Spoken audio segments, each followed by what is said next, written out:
Well, Happy New Year, everybody. Welcome to Playing with Perspective, the suspended animation podcast. Hope you've had a fantastic break and you're raring to go for 2021. We've got loads of great guests and loads of great episodes organized for you this year. So today it's episode 135 with none other than Stephen Franks. And we're going to be chatting all about why your business processes and systems will determine your success. So Stephen, good morning. How are you? I'm well, thanks, Darren. How are you?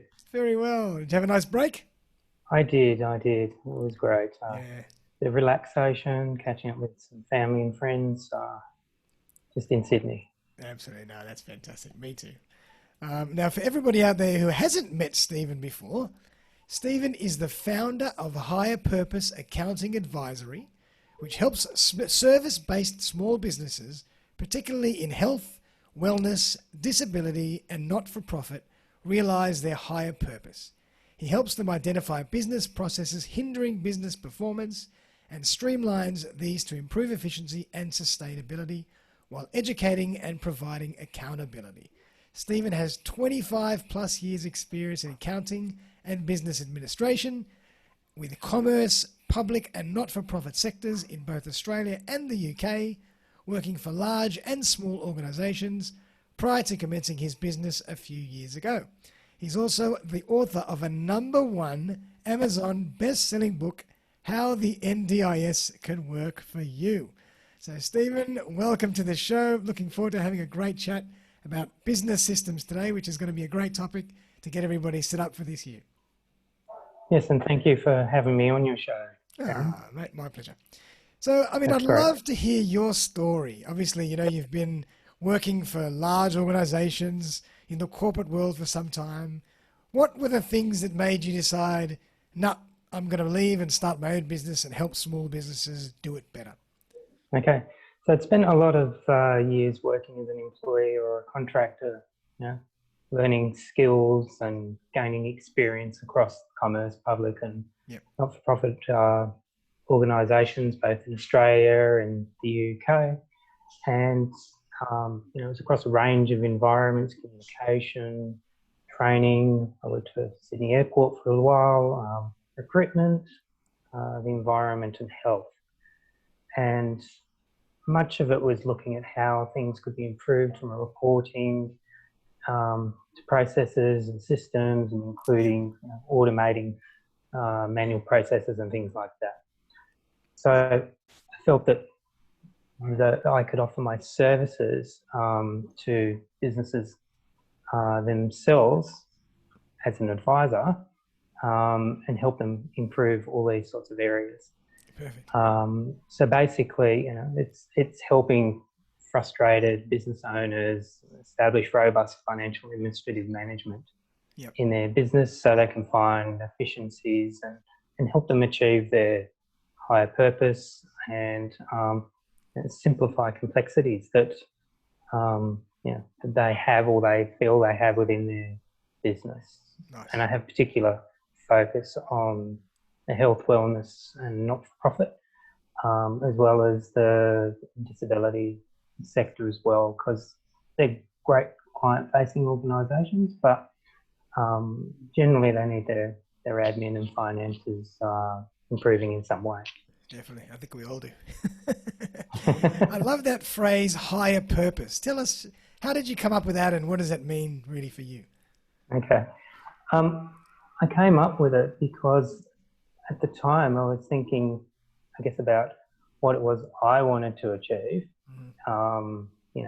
in my life and in my business. And I thought, well, I could use that as a name to show my values to prospective clients. Because at the end of the day, they got into business for a particular reason and they wanted to achieve certain things. And so I saw that as their higher purpose. Love it. Fantastic. And obviously it's something that you always use to reiterate and hit home with your clients to help them make sure they're on the right track. Because we tend to fall into the rhythm of things, but we don't always know if we're going in the right direction. That's for sure, Darren. So, I mean, obviously, you're very big on systems and processes, and a lot of the time we get excited about the strategy, about the ideas, about the concepts, and then we think about what we might be able to achieve down the track, but we forget to put in all those great systems Yeah. and automated systems as well, I suppose, that are going to help us grow. So, why are they so important? Maybe tell us a bit more about your take on why systems are so crucial. Well, basically, I see them as they're the things that are going to actually help you achieve those visions and goals and all that high level strategy stuff that you're wanting to achieve. Um, and in order to do that, you need to have good financial habits. You need to, um, these things will actually help you achieve your financial and administrative goals. It'll help you meet your compliance requirements, like your taxes and your Yep. stay on the right side of the law and that sort of thing. They'll protect you from adverse circumstances like running out of money. Yep. Uh, and they're going to help reduce your stress and give you peace of mind and all that, Yep. that sort of thing. And I think there's 6 key things that I look at Great. within businesses that I see as important. And I think the first one is cash flow is king. Yep. So businesses need to have cash flow, and they need to have cash flow forecast that monitors what's coming in and what is going out, against their projections, against their bank account, and it needs to be updated on a weekly basis. The Yep. next thing is about automating things where you possibly can. So, in your accounting system, having bank feeds and things like that set up, because it's going to reduce human error, and also things like systems around your clients have their the invoicing process set up so that you know when it's going to happen, when you're going to get paid, Yep. and automated things around that so that you're not having to get on the phone every 5 minutes trying to chase up the money. Mm-hmm. And another things like email templates and calendar invites and stuff like that. Yeah, definitely. I mean, you want to try and reduce your human energy as well and your spend because there's so many other things to do these days, particularly for small business. Yeah, Your definitely. automation is key. It certainly is. Yeah. So yeah, those sorts of things.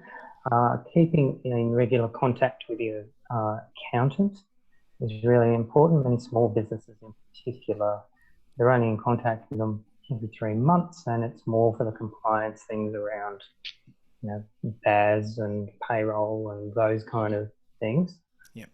Yeah. Income tax at the end of the year. So what that means then is there's no time spent on identifying where there's issues or taking advantage of opportunities and things like that. So it's important to work on those things with your accountant on a more regular basis. Yeah. It's a great point actually because I watched a movie years ago.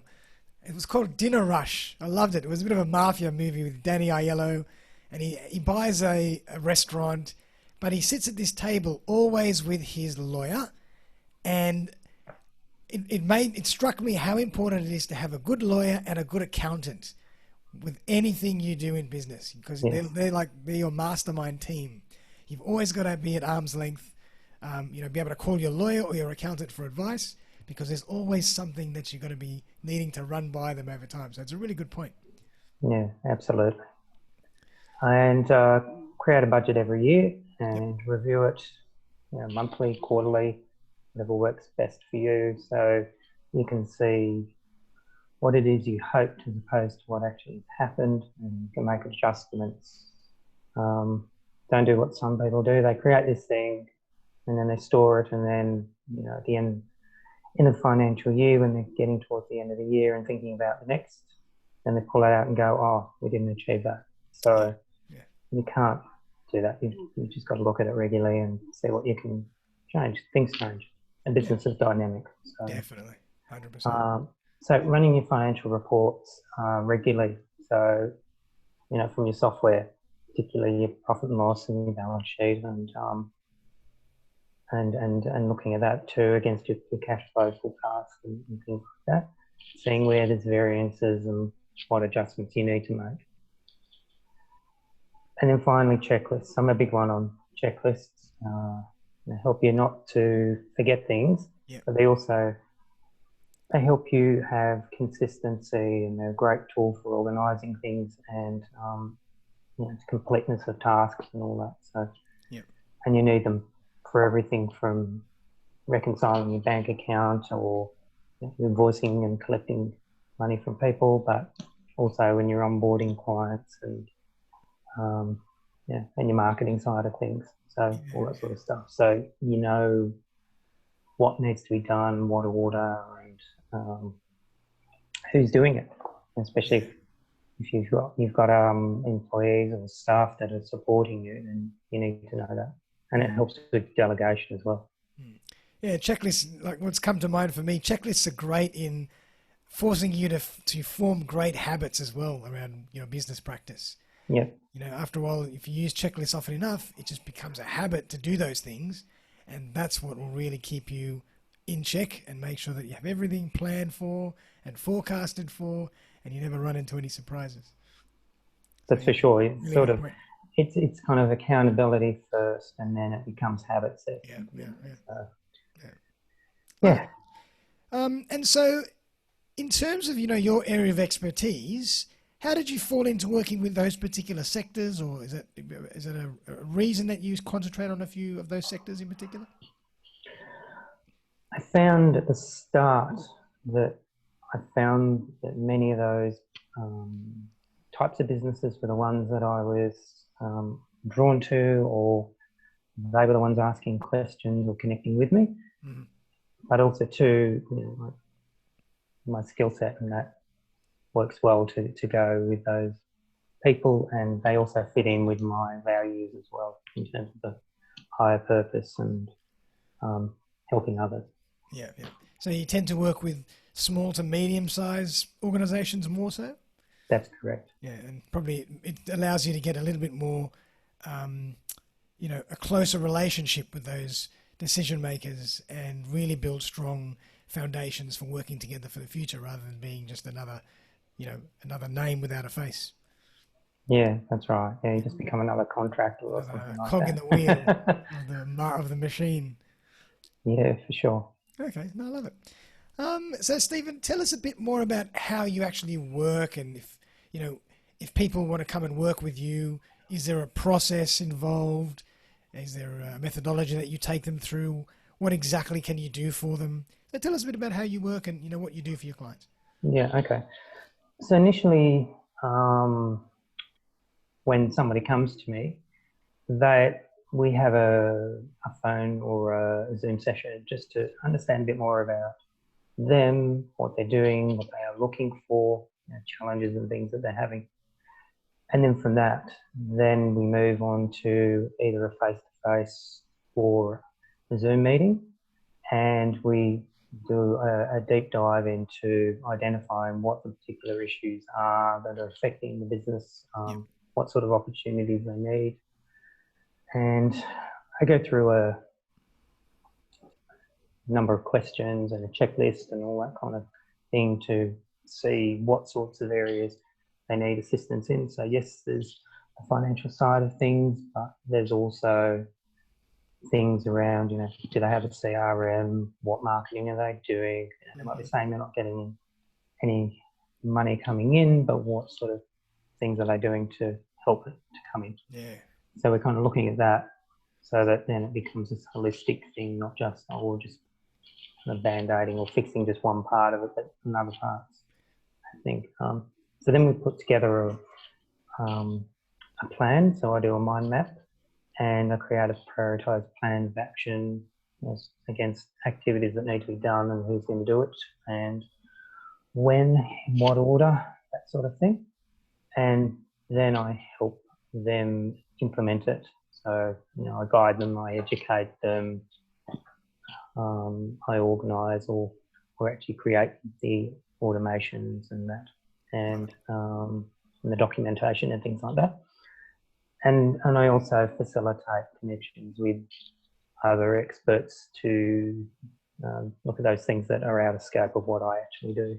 Gotcha. Yep. So yeah, so the focus is on sustainability, education, and accountability, really, so that things get done. Awesome. It sounds like you don't only focus on the financial side, but also the holistic business side as well, and you can point them in the right direction and refer them to other service providers that might be able to help in some other areas as well. That's for sure. I mean, all roads lead to finance, but there's all these other things that need to be done. All roads lead to finance. I love it. Well done. And I'd love to hear a story about maybe, confidentially, of course, about a client that might have come to you, in disarray, without any processes, without any systems, and you're able to really set them up properly, and then their business is just flourishing from there, forever on. I'd love to hear a little story about that. Yeah, sure. I guess one of them was these particular people who were they provide services in the mental health area side of things. Nice. And they'd come from being an employee and then a contractor. Yeah.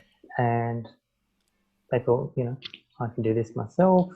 So I need to get out there and do it. And yes, they were able to get out there and find themselves some clients and that.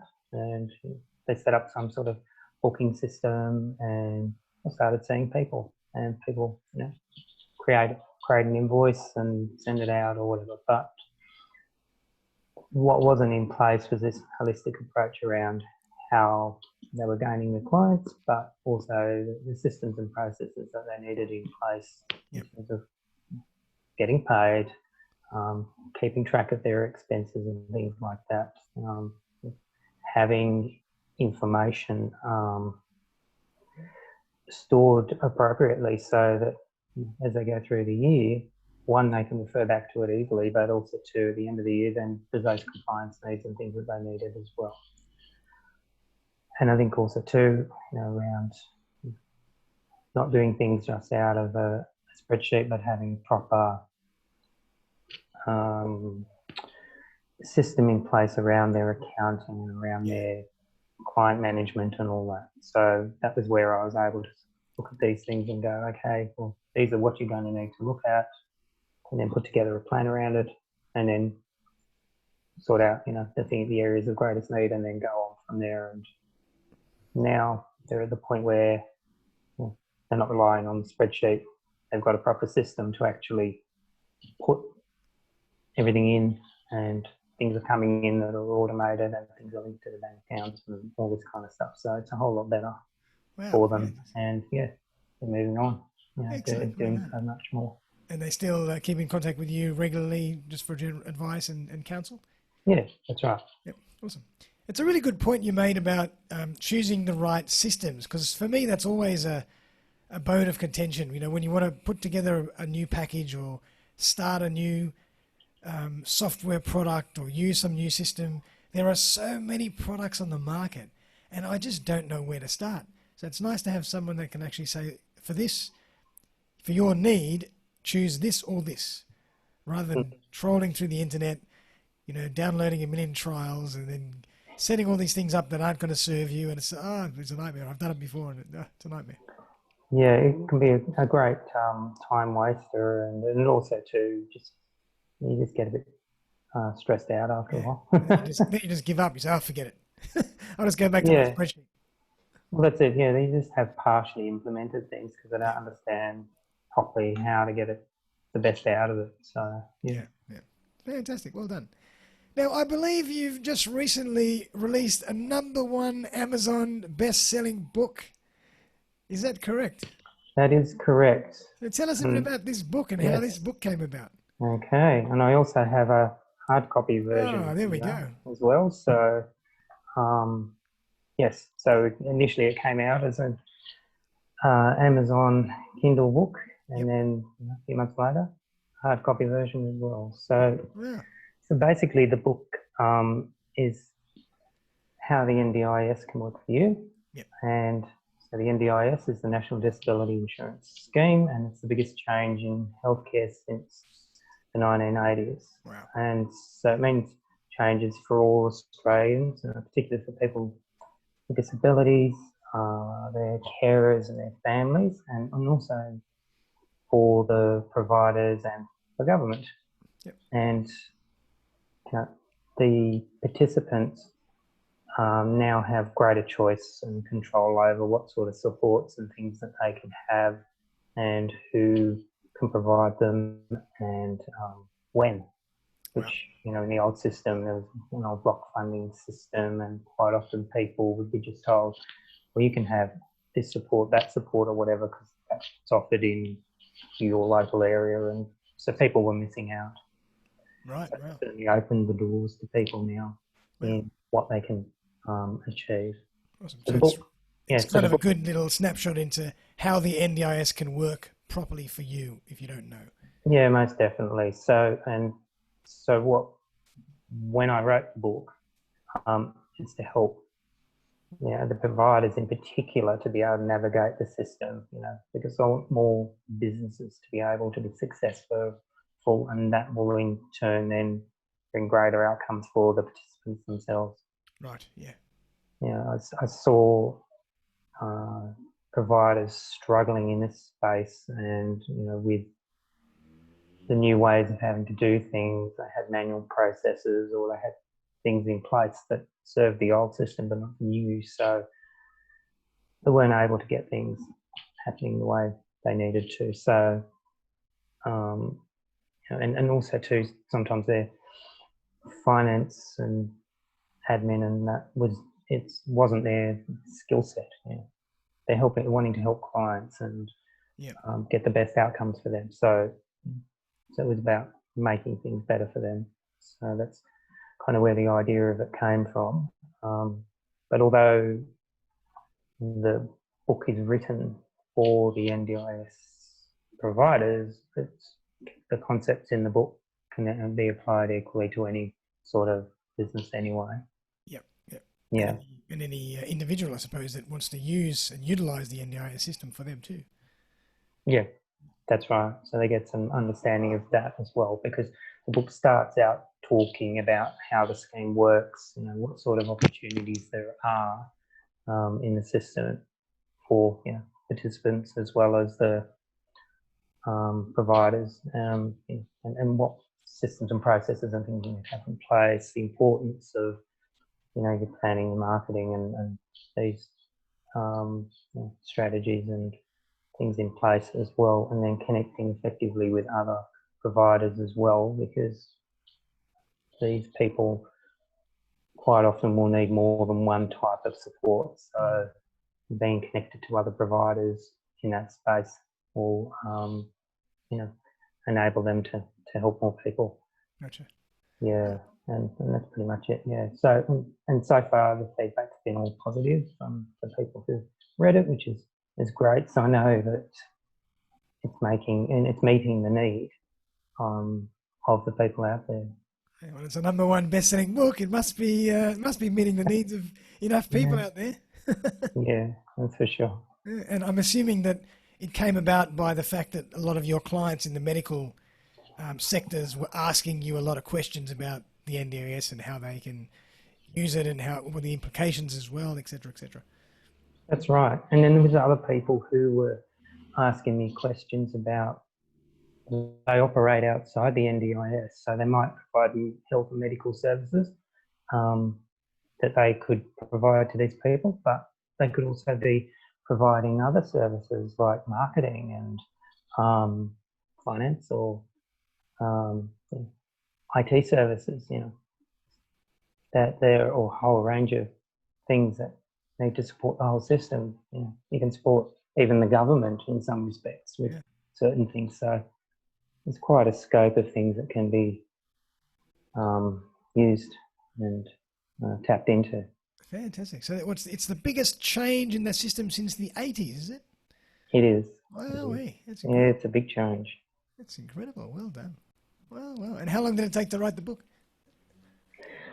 So from when it was actually released to when I first started, it's a couple of years, but the actual writing of the core stuff would happen within about 3 months. Mhm. And then it was just making some adaptions, and then held off a little bit too because of the timing of things and that. So, and COVID hit as well. So, So you launched it during COVID? Is that when you yeah, launched? so it was launched during COVID, but kind of after that initial wave of things happening. Yeah. Oh, no. Well done, mate. Very commendable. #1 best-selling book on Amazon. That's pretty impressive. Yeah. So if anybody wants to know more about how the NDIS can work for them or their business, definitely check out that book by Stephen.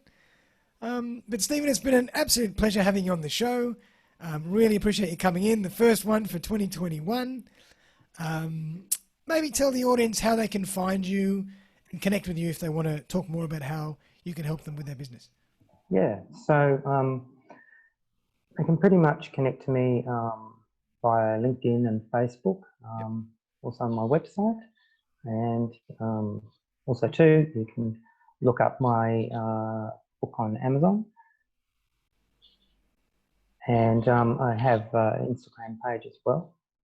So those are kind of the key areas where you can connect, and I can provide all those links to you, Darren, and you can share those with the podcast. Definitely. Yeah, definitely. Yeah, sure. And I think also too, before we kind of go, some, quick little tips or takeaways is, I think for a business, you need to have some sort of business plan, even if it's a 1 or 2 page high level sort of thing, because it's something you can work from, you can refine from it as you go. Yeah. And things may not necessarily work out as envisaged, but you make changes and you keep moving forward. Yeah. And I think the big things around the cash flow forecast, and it's really important to have that and to look at it regularly, at least weekly, to see how you're going. And it's something too that I can provide a link to a template as well if any of your listeners are interested in that as well. Sure, that'd be fantastic. I mean, we've heard that expression for years. Cash is king, cash flow is king, and it is. I mean, it really is. So yeah, that would be really useful. I'll put that in the notes as well for everybody. Okay, that'd be great. Excellent. Well, Stephen, thank you again. Everybody out there, Stephen Franks, episode 135, first one for 2021. Loads of great shows and great stuff happening on the Playing with Perspective podcast for this year, so stay tuned. Thanks again for your loyalty and your everybody listening and viewing and sharing the posts. And just a little plug, if anybody likes what you're learning from the podcast, please give us a review on either Apple or on YouTube. That would mean the world to me, and then we can keep bringing you all these amazing guests and amazing content. So thanks again, Stephen. Really appreciate you coming in on the show. And everybody out there, have a great day, and we'll see you very, very soon for another episode. Bye for now.